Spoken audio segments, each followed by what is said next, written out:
Méditation du 3 décembre. Nous sommes de passage. Espérant contre toute espérance. Il crut et devint ainsi père d'un grand nombre de nations, selon ce qui avait été dit, telle sera ta descendance. Romains 4, verset 18.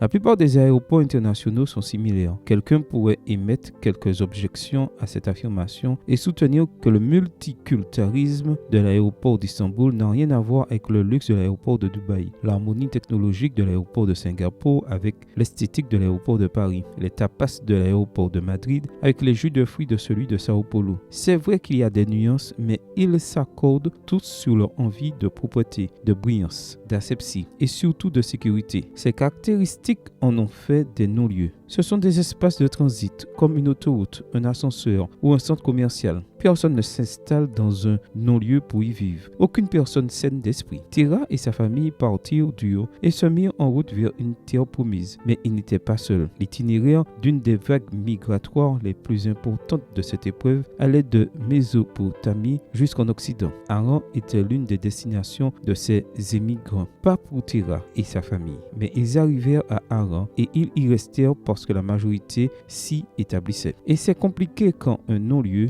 devient une destination, car ce n'est pas la fin du voyage et il manque toujours quelque chose. Abraham attendit que son père décède avant de poursuivre son voyage. Il était respectueux envers sa famille, mais savait que Haran n'était pas la terre que Dieu lui avait promise. Et il continua son voyage, un long voyage, mais avec des promesses et des espoirs. Julio Cortázar a écrit « Les autonautes de la Cosmoroute après des vacances passées avec sa femme sur l'autoroute Paris-Marseille. Oui, ils ont mis 33 jours pour faire un voyage qui aurait dû leur prendre à peine une journée. Cela semble humoristique et ça l'est. Qui passe ses vacances sur une autoroute? Qui décide de s'installer dans un centre commercial pour y vivre? Qui monte dans un ascenseur et ne descend jamais? Eh bien, ce n'est pas drôle du tout. Beaucoup de gens le font. Ce monde tel que nous le connaissons est un non-lieu. Et pas seulement parce que c'est un espace transitoire, mais parce que les choses se sont compliquées et qu'il n'est pas facile d'y vivre. Cet aéroport n'a plus de climatisation. Il y a une grève du nettoyage et nous sommes attaqués par des terroristes. Nous l'avions conçu comme la destination de nos vies, mais il ne l'est pas. Celui-ci, comparé à la terre que Dieu nous a promise, n'a ni couleur, ni éclat, ni continuité. Ne l'oublie jamais et continue ton voyage car ton espérance en vaut la peine.